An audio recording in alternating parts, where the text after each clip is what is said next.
할렐루야. 이 세상에서 성공하는 사람들을 보게 되면 다른 사람들과 볼 때 특징들을 가지고 있습니다. 여러 가지 특징들이 많이 있지만 한 세 가지를 꼽는다 하면은, 첫 번째 성공한 사람들은 자기가 하는 일을 소중하게 여기는 사람들이에요. 자기가 하는 일에 대해서 긍지가 있고 자부심이 있고, 특히 우리 예수 믿는 사람들은 자기가 하는 일에 대해서는 이 거룩한 사명감과 이 소명감을 가지고 일을 하기 때문에 그렇게 일하는 사람들이 대부분 성공한다, 그렇게 이야기를 하고 있습니다. 만약에 하기 싫은 일을 억지로 하게 되면 자기 자신도 불행해요. 또 주변 사람들에게도 굉장히 피해를 많이 주게 됩니다. 그러나 즐겁게 기쁘게 일을 하게 되면 일의 능률도 오르게 되고 보람도 있게 되고 아주 결과가 아름답게 되는 것이 상당히 많이 있게 됩니다. 현대그룹의 고 회장이었던 정주영 회장님께서 그분이 생전에 그런 말을 했습니다. 나는 날마다 회사를 출근할 때마다 소풍을 가는 그런 마음으로 나는 회사를 출근합니다. 일하러 가는 것이 아니라 소풍 가는 날에 가는 그 날처럼 즐거운 마음으로 희망을 가지고 설레는 마음을 가지고 내가 이렇게 회사를 출근합니다. 그래서 옆에 있던 어떤 분이, 그럼 회장님 골치 아픈 일이 생각나면은 그런 날은 어떻게 이제 출근합니까? 그랬더니 나는 골치 아프고 힘든 일이 쌓여있게 되면 그 일이 해결되었을 때 오는 그 기쁨을 마음속에 떠올리면서 내가 이렇게 출근하고 있습니다. 그렇습니다. 자기가 하는 일에 이 기쁨이 있다는 것이 대단히 중요하다는 얘기죠. 컴퓨터를 그걸 통해 가지고 전 세계적으로 거부가 된 이런 빌 게이츠라는 분이 계신데, 그분이 그런 얘기했습니다. 나는 세상에서 가장 신나는 직업을 나는 가지고 있습니다. 매일매일 일하러 가는 것이 즐겁고 감사할 따름입니다. 왜냐하면 나의 일태는 항상 새로운 도전과 기회와 배울 것이 나를 기다리기 때문에 나는 즐거운 마음으로 나는 회사를 갑니다. 그렇습니다. 오늘 이 교회에 올 때 즐거운 마음으로 왔습니까? 기분 나쁜 마음으로 왔습니까? 제가 여기서 여러분에게 기분 나쁜 얼굴을 하는 사람 얼굴이 있는데 얼굴 다 피시길 바랍니다. 할렐루야. 기쁜 마음으로 예배 드리시기를 바랍니다. 그래서 성공하는 사람들은 자기가 하는 일을 아주 소중하게 여기는 사람이 성공적인 사람이라 그렇게 얘기했습니다. 두 번째는 자기 하는 모든 일에 열정을 품고 아주 도전적으로 일하는 사람들이 대부분 성공한다, 그렇게 이야기를 하고 있습니다. 이 열정이라는 것은 적극적인 마음이죠. 어떤 일 할 때마다 아주 정열을 다해서 최선을 다해서 열심히 한 그런 사람들, 또 때로는 여러 가지 힘든 일이 많이 있을 때도 참고 견뎌내면서 아주 도전정신을 가지고 행하는 그런 사람들이 대부분 성공한다 얘기를 합니다. 그러나 실패하는 사람들의 특징들은 조금마다 포기해버리고 낙심해버리고 남의 탓만 계속 따지게 되고 결단력이 부족하기 때문에 모든 걸 할 수 없기 때문에, 성공한 사람들은 자기에 대한 이런 그 열정과 이 도전정신이 가진 사람들이 대부분 성공한다, 그렇게 얘기를 하고 있습니다. 마지막 세 번째는 어떤 사람이 성공하느냐? 감사하는 마음으로 일을 하는 사람. 따라서 감사하는 마음으로 일을 하는 사람. 예. 자기가 하는 모든 일에 대해서 감사하는 마음으로 일을 하다 보면 아이디어가 떠오르게 되고 주변 사람들이 그 일하는 모습을 통해 가지고 즐거움을 갖게 되고, 그 사람이 일하는 모습을 볼 때마다 사람들이 환영을 하고 그 사람이 올 때마다 환영해요. 인정해 주게 돼요. 내가 하는 모든 일에 감사하는 마음으로 일한다는 것은 대단히 중요합니다. 그러나 내가 하는 일에 대해서 원망을 하고 불평하고 짜증 속에 일을 하게 되면 자기 자신도 물론 불행하지만 주변 많은 사람들이 굉장히 힘이 들어요. 주어진 일을 즐거움을 할 수 있는, 감사하는 마음을 할 수 있는 그런 마음이 우리에게 필요한 줄로 믿습니다. 어떤 분이 글을 써놨는데 이런 내용을 적어놨습니다. 불평은 쓰레기와 같다. 쓰레기가 쌓이는 곳에는 온갖 더러운 파리떼가 날아오기 때문에 원망과 불평을 많이 하는 말은 결국 인생의 더러운 파리떼만 모일 수밖에 없다 얘기했습니다. 그러나 반대로 감사하는 것은 꽃과 같다고 그랬습니다. 꽃이 피는 곳에는 아름다운 향기가 있고 보는 것도 아름답고 벌과 나비가 날아와서 춤을 추는 것이 바로 감사하는 마음이라고 이야기를 했습니다. 그래서 그분이 얘기하기를 우리들이 감사의 꽃을 피워가지고 나비처럼 춤추는 인생을 살아가는 이런 삶을 살자, 그분이 이야기를 했습니다. 오늘 여러분, 우리는 살아가면서 내가 주어진 직장이나 일터나 교회 생활이나 사회생활, 어떤 생활할 때마다 늘 감사하는 마음으로 우리 일을 행하는 우리의 모습이 되어야 될 줄로 믿습니다. 유명한 신학자 가운데 나인 홀드 리버라는 분이 그런 얘기를 했습니다. 우리 그리스도인들은 세 가지 믿음과 사랑과 소망을 갖고 살아가야 되지만 또 하나의 덕목이 거기 필요한데 그것은 감사하는 마음을 우리가 품고 살아가야 된다 그랬습니다. 감사가 뭘까요? 우리가 땡큐 이런 말을 많이 하는데 원래 그 말의 어원은 think라는 말이 있어요. think라는 얘기는 생각한다는 얘기입니다. 모든 걸 생각해 보니까 너무 내 마음속에 감사하는 마음 품는 것이 진정한 감사라고 그렇게 이야기를 하고 있습니다. 어떤 분이 글을 써놓은 것을 읽어봤어요. 이렇게 머리가 벗겨진 대머리 되신 분이 예수를 믿는 사람이 감사의 조건을 6가지를 거기다 써놨어요. 저도 이렇게 머리가 중에 빠졌지만은 이 6가지 첫 번째는 뭐냐? 여성들에게는 거의 대머리가 없기 때문에 여성으로 태어난 것을 감사한다. 그렇게 써놨어요. 두 번째는 하나님의 사랑을 받아가지고 매일매일 하나님 쓰다듬어 주니까 앞머리가 이렇게 사라져가지고 그것이 감사하다. 세 번째는 대머리치고 고지들이 별로 없기 때문에 감사하다. 네 번째는 뭐라는가 하면 엘리사도 대머리고 사도 바울도 대머리고 목회자들 가운데 대부분 다 대머리이기 때문에 나는 엘리사의 후손이기 때문에 감사하다.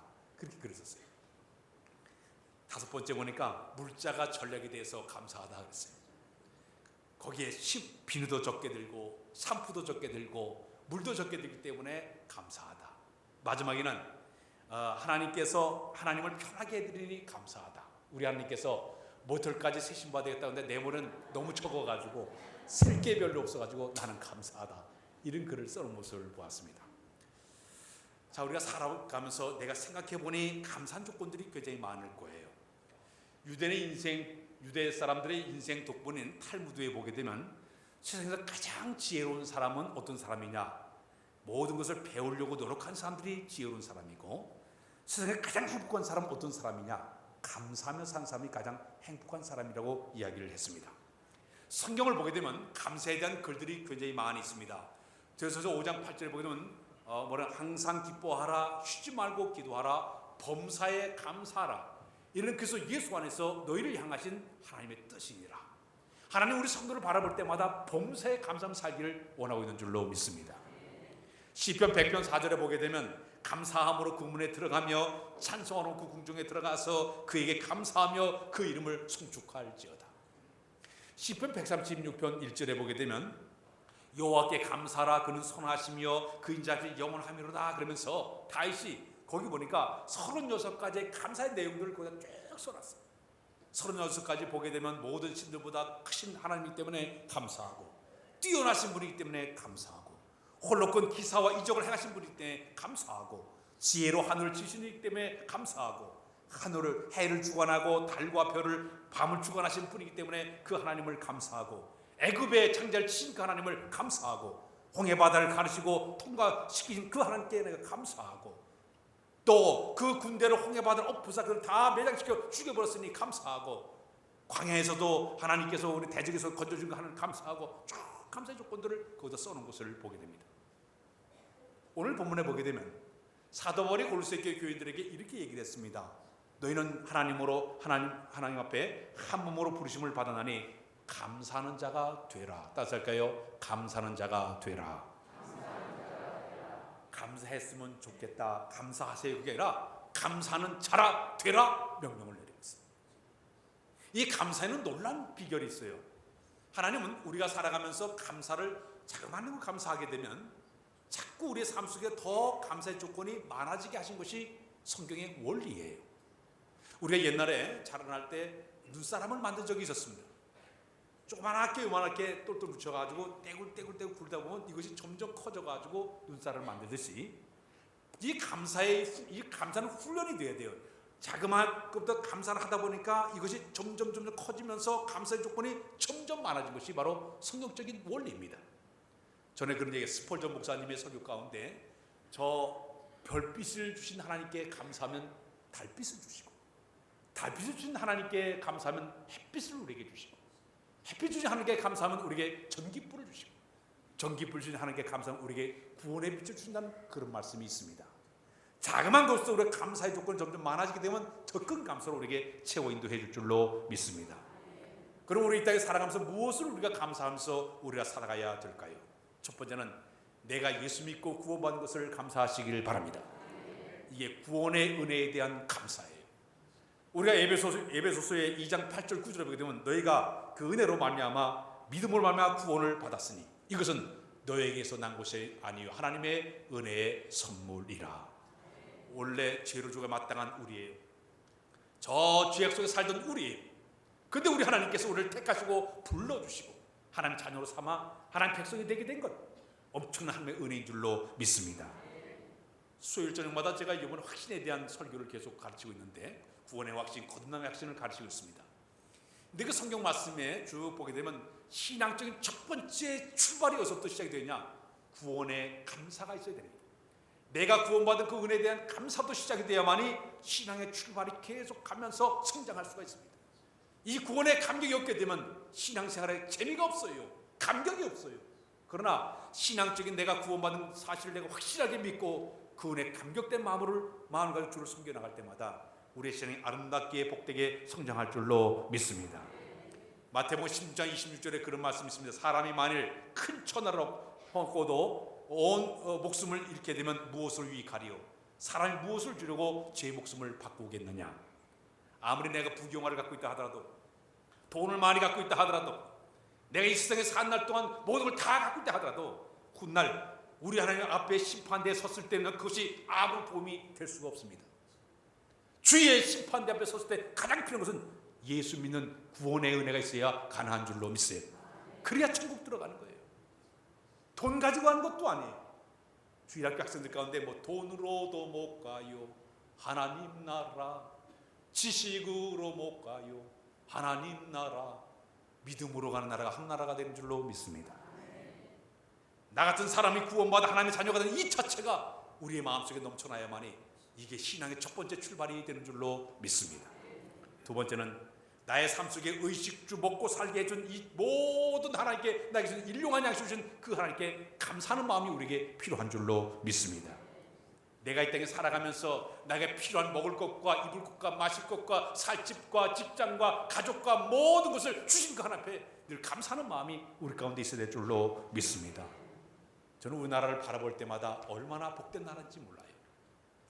1950년도 지금 70년 전에 유교 사변이 일어나가지고 완전히 잿더미 나라예요. 이 잿더미 나라가요, 이렇게 70년 만에 이렇게 경제가 성장이 돼가지고 이 조그만 땅덩어리에 자원도 없고 기술도 없는 이 나라가 점점 이렇게 자라나가지고 우리나라가 경제 12국가예요. 전 세계 12국가예요. 국민들의 이 소득이 말이에요 3만 불 이상까지 올라갈 정도로 엄청난 이런 위대한 나라가 되었습니다. 과거에 우리 선배들 보게 되면 우리 부모님들 다 보릿고개 넘기면서 허기진 것을 가지고 물을 채우면서 얼마나 힘들게 살았습니까? 근데 지금 이렇게 풍족하게 사는 거 은혜인 줄로 믿습니다. 제가 저 신학대학에 가서 설교한 적이 있었어요. 저희가 신학 공부할 때는요, 학교에 자전거 타고 다니는 사람도 없었어요. 배가 너무 고파가지고 물 틀어놓고 물을 가지고 허기를 쳤던 사람들 굉장히 많아요. 그렇게 학교에 가면 자전거 타고서 없을 정도로 이렇게 힘들게 살았는데 제가 설교를 갔더니요, 차를 댈 데가 없어요.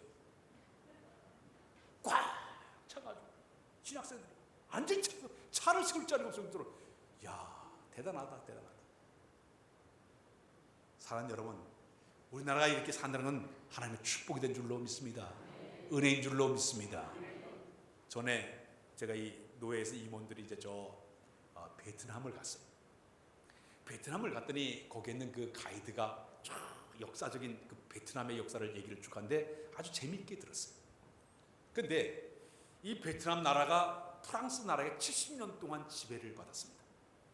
근데 그 나라가 이제 지배를 하고 있었을 때 우리나라가 6.25 사변이 터졌어요. 막 6.25 사변이 일어나게 되니까 이 프랑스 나라도 16개국의 군인들을 파송해야 되는데 자기 나라 군인을 보낸 것이 아니라 자기 나라가 지배하고 있는 베트남 사람을 출연해가지고 우리나라에 이 군인들과 파병을 보냈습니다. 베트남에 살고 있던 사람들이 우리나라에 와가지고 전쟁을 치르게 됐습니다.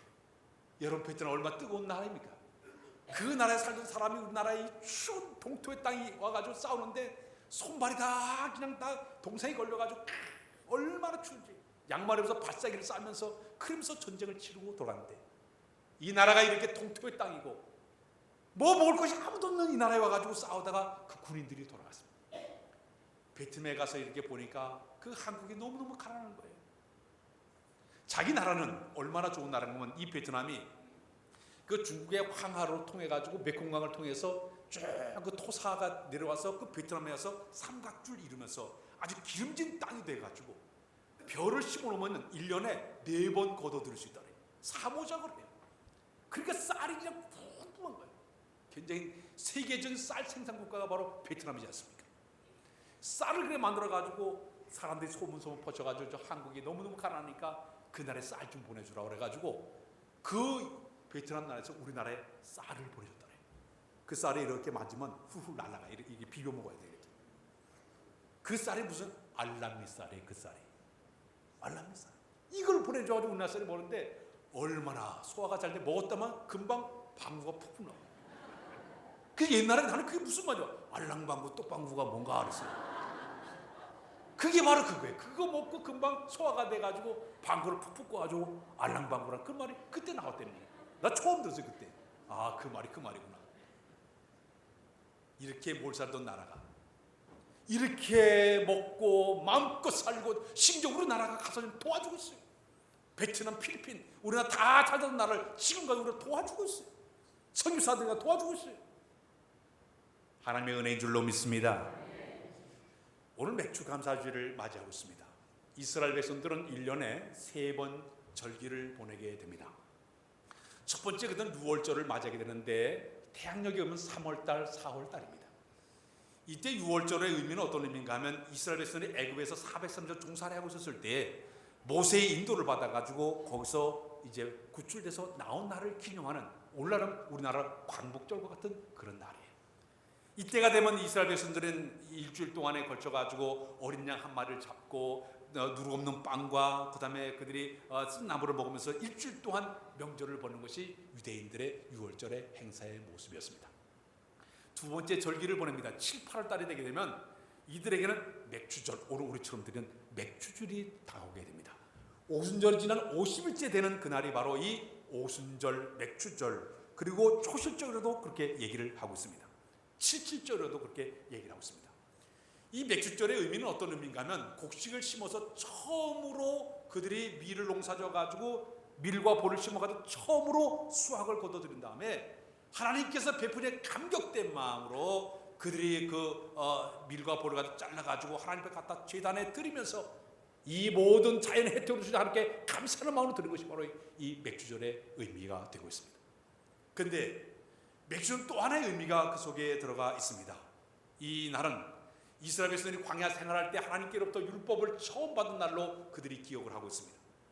그래서 이때가 되면, 맥주절, 오순절 때가 되면 그들이 어떻게 하는가 하면 이제 온 가족들이 함께 둘러앉아가지고 전부 둘러앉아 출애굽기 19장 20절의 10계명의 말씀을 전부 그들이 읽기를 시작합니다.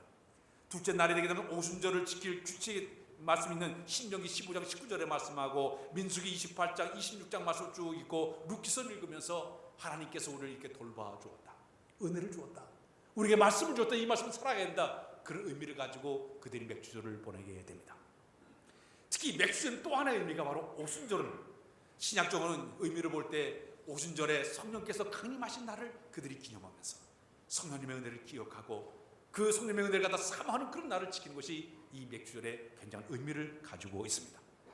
마지막 세 번째 절기가 바로 초막절이에요. 이 초막절이라고 얘기하고 수장절이라고 얘기하고 장막절이라고 그렇게 성경은 얘기를 하고 있습니다. 그들이 이제 9월에서 10월 사이 그때 명절인데, 그들은 농사를 다 지은 다음에 7일 동안 하나님께서 광야 생활 동안도 우리를 지키신 그 하나님, 이 가을의 모든 수산물을 하나님께 우리 드리는 마음으로 추수감사 예배를 하나님께 드리자, 그런 마음으로 그들이 절기를 보는 것이 바로 그들이 있어서의 마지막 초막절의 모습입니다. 자, 사랑하는 여러분, 오늘 이 맥주절 우리 교회를 맞이하는데 이 맥주절의 의미가 세 가지 의미예요. 하나는 뭐냐? 우리에게 하나님께서 햇빛과 공기와 비를 주어서 이렇게 농사를 지어서 첫 열매를 하나님께 드립니다, 감사합니다, 의미가 첫 번째 의미예요. 두 번째 의미는 말씀을 받은 날입니다. 율법 받은 거죠. 하나님께 우리에게 말씀을 허락하셔서 그 말씀 살도록 인도해 준 그 하나님께 감사하는 마음으로 맥주절을 우리가 맞이하게 되고, 세 번째 의미는 오순절의 의미, 성령님을 갈구하고 성령 오심을 축하하는 그런 절기가 바로 이 오순절의 의미가 되는 줄로 믿습니다. 그래서 우리 마음속에 이 맥절에 하나님, 이 모든 것이 다 하나님의 은혜입니다 고백하는 은혜가 있어야 될 줄로 믿습니다. 신앙인들의 모습을 가만히 보게 되면 감사하는 사람들의 모습들이 여러 종류의 사람들이 굉장히 많이 있습니다. 근데 크게 나누면 세 종류의 감사하는 모습이 있습니다. 어떤 사람은 조건부적인 감사하는 사람이 있어요. 영어로 if란 말을 쓰는데, 만일에 내가 잘 되면 내가 감사하겠습니다. 만일에 남과 비교할 때 잘 되면 내가 감사하겠습니다. 조건을 가지고 감사하는 이 감사를 1차원적인 감사라고 얘기를 하고 있습니다. 두 번째 감사가 있습니다. 2차원적인 감사는 뭐냐면 무엇을 받았기 때문에, 영어로는 because, 무엇을 받았기 때문에 감사하는 마음, 그것이 바로 이제 두 번째 감사, 2차원적인 감사예요. 예를 들어가지고 내가 살아가면서 하나님께 나에게 자녀가 출생을 감사하고, 졸업하게 된 감사하고, 입학을 감사하고, 전역을 감사하고, 승진을 감사하고, 생일을 감사하고, 건강주를 감사하고, 이렇게 하나님께 나에게 뭘 주었기 때문에 이 감사를 품는 것, 이것이 바로 2차원적인 두 번째 감사의 모습이 되고 있습니다. 그러나 마지막 세 번째 감사가 있습니다. 이건 in spirit of, 그럼에도 불구하고 감사하자. 지금 내가 이 불안과 악조건 상이 있는데도 불구하고, 그럼에도 불구하고 하나님을 생각하며 감사하는 마음, 이것이 바로 범사의 감사의 모습이라고 이야기하고 있습니다. 내가 신앙적으로 좀 올라가게 되면 우리 하나님께 준 놀라운 선물이 있습니다. 그럼에도 불구하고 감사스러운 그런 마음을 허락해 줄 줄로 믿습니다. 성경을 보게 되면 최고의 감사의 인물을 꼽으라 그러면 구약의 대표적인 사람이 다윗이에요. 신약의 대표적인 사람이 사도 바울입니다. 그러면 구약의 대표적인 다윗은 어떤 감사를 했느냐? 시편을 보게 되면 다윗이 쓴 글이 굉장히 많아요. 그 내용의 전체적인 내용을 보게 되면 전천후적인 감사를 그는 하고 있습니다. 비가 오나 눈이 오나 바람 부나 전쟁터에서나 어려움을 당할 때나, 그럼에도 불구하고 날마다 전천적인 감사했던 사람이 사도 바울의 모습이에요. 자기가 저 베들레헴 들판에서 양을 치던 목동을 어느 날 하나님께서 자기를 무엇보다 뽑아내가지고 이스라엘 왕으로 세우기까지 15년 동안 그는 숱한 가시밭길을 걷게 됩니다. 자기를 죽이려 는 사울왕을 쫓겨가지고 아둘람굴로 피해고, 엔디길로 피해버리고, 식과 황무지 숨을 피해버리고, 심지어 숨을 곳이면 저 블레셋 지역에 가서 그곳에 미친 짓을 할 정도로 이렇게 힘들었던 어려운 과거를 그가 보내게 됩니다. 그러나 수많은 고난과 환난과 역경 중에도 그의 마음속에 날마다 하나님 앞에 감사하면서 이래 여호와께 감사하라. 그는 선하시며 그 인자하심이 영원함이로다. 시편 105편에 보니까 내가 여호와께 감사하며 그 이름 불러 아뢰며 그 행사를 모든 만민에게 알게 하리라. 그는 그럼에도 불구하고 날마다 감사합니다, 감사합니다. 그럼에도 불구하고 감사했던 사람이 바로 우리가 다윗의 그런 모습이에요. 또 하나 신약의 대표적인 인물 사도 바울의 감사는 별명이 있다면 가시감사라고 얘기합니다. 가시감사. 사도 바울은 예수 믿는 사람을 잡으러 다메섹을 향해 가다가 갑자기 하늘부터 성령의 강력한 조명을 눈에 받게 됩니다. 사울아 사울아 내가 어째 나를 핍박하냐? 나는 내가 핍박하는 예수라. 부활의 주님 그를 만나게 됩니다. 그런 다음에 그는 눈이 멀어버리고 말았어요. 3일 동안을 눈을 뜨지를 못하게 됩니다. 그때 아나니 선지가 찾아와서 그에게 기도해 주자 그의 비늘이 떨어지게 됩니다. 그때 눈을 뜨게 되었어요. 그 후로 그는 평생 동안 그때 그 강력한 성령의 조명을 받으면 이 눈에 고장이 생기고 말았습니다. 앞을 잘 보지 못한 안질에 걸려가지고 눈 때문에 고생하기 시작을 했습니다.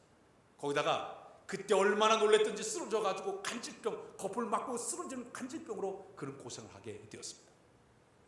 그는 다른 사람들을 위해서 기도할 때마다 다른 사람 병이 덜컥덜컥 나는데 정작 자기 자신은 이 아픔을 고칠 수 없으니까 하나님 앞에 3번이나 기도했습니다. 제 육체의 가시를 뽑아달라고 3번이나 기도하게 됩니다. 그때 우리 주님께서 뭐라고 대답해 줬습니까? 내 은혜가 내게 족하도다. 안 된다 그랬습니다. 내가 너에게 이 병을 준 이유는 두 가지가 있어. 하나는 네가 교만할까 봐 내가 너에게 이 병을 줬다고 이야기하고 있습니다. 세 번째는 네가 약할 그때 내 능력이 너에게 머무르게 하기 위해서 내가 너에게 이 병을 줬다고 얘기하고 있습니다. 그는 자기 몸이 약하니까 그때 막 무릎 꿇게 됐고 항복하고 살려주세요, 자기를 낮추는 겸손한 마음이 되니까 은혜를 머물게 하기 위해서 그 병을 줬다는 얘기를 우리 하나님께 주게 되었습니다.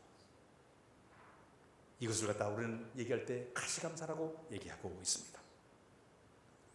2000년 7월 30일에 불의 교통사고를 당한 우리가 잘 아는 이지선이라는 대학생을 여러분들이 들은 기억이 있을 겁니다. 명문대 4학년을 다다가 도서관에 공부하고 집에 들어오다가 갑자기 차 사고를 당해가지고 전신 55도의 3도 중화상을 입게 됩니다. 7개월 동안 11차례의 수술을 견디면서 엄청난 그 어려운 상황을 그가 걸치게 됩니다. 모든 사람이 다 살 수 없다고 했는데 기적적으로 그가 살아났어요. 살아난 다음에 옛날에 그 모습은 얼굴이 다 일그러진 그런 모습, 손도 다 이렇게 다 타버린 손이기 때문에 이런 상태였습니다. 그러나 그는 정말 하나님의 사랑을 깨닫게 되고 진실한 신앙을 가지고 그 어려움을 이겨나가기를 시작하게 되었습니다. 그가 어느 날 글을 썼습니다. 뭐라 썼는가 하면, 내 짧아진 8개의 이 손가락을 쓰면서 사람이 손톱이 얼마나 중요한지를 내가 알게 되었습니다. 특별히 여기는 엄지손가락은 1인 10역할을 감당해서 이 엄지손가락을 가지고 내가 생활해서 글을 쓰게 된 것이 엄지손가락을 온전히 주신 하나님 앞에 저는 너무나 감사하다고 글을 썼습니다. 나머지는 다 이런 쓸 수 없는 이 엄지손가락 하나만 있어가지고 글을 쓰게 된 것을 자기는 감사한다고 표현을 했습니다.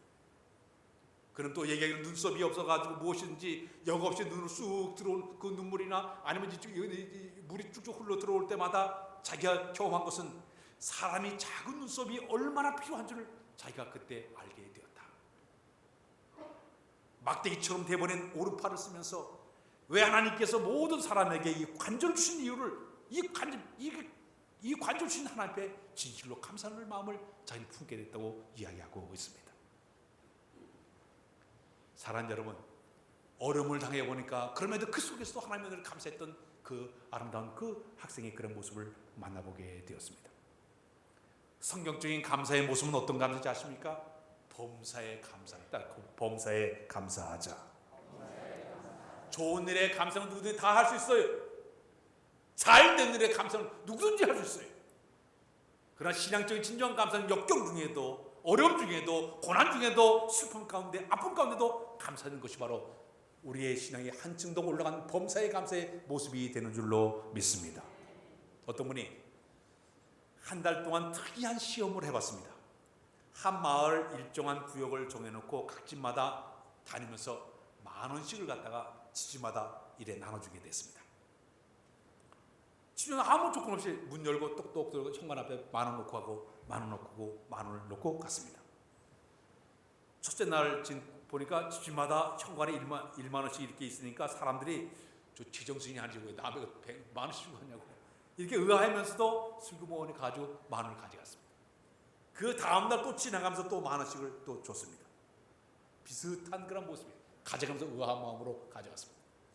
셋째 날도 똑같이 했습니다.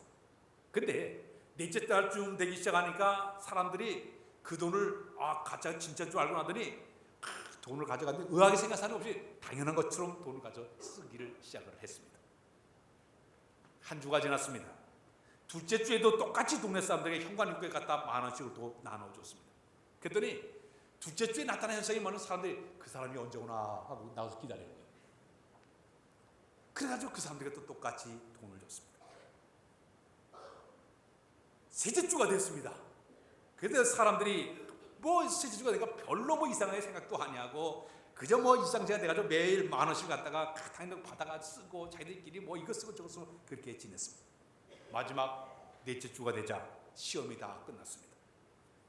마을 사람들이 돈을 나누지 않고 이 사람이 일부러 그 골목을 지나갔습니다. 그래서 이상한 반응이 나타나기 시작했습니다. 문을 거칠게 확 닫기도 하고 현관문에 나와가지고 성난 얼굴로 소리를 칩니다. 당신이 무슨 사정인지 모르지만 왜 오늘은 10,000원을 주자느냐고 따지고 불평하고 막 원망한 사람들이 나오기 시작을 했습니다.